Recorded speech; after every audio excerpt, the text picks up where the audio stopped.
Bondrek, flu, dan batuk berdahak PE ini merupakan sebuah kombinasi obat yang terdiri dari paracetamol, phenylephrine HCl, guaifenesin, dan bromhexin HCl. Keempat bahan ini memberikan efek menekan batuk dan mengeluarkan dahak pada orang-orang yang batuk berdahak akibat kena flu ya. Jadi ada analgesiknya, ada ekspektorannya, ada antipiretiknya, kemudian ada dekongestan nasalnya.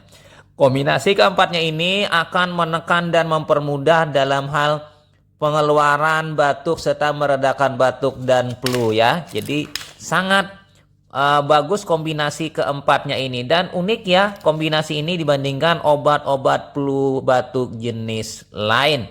Oke, itu saja ya.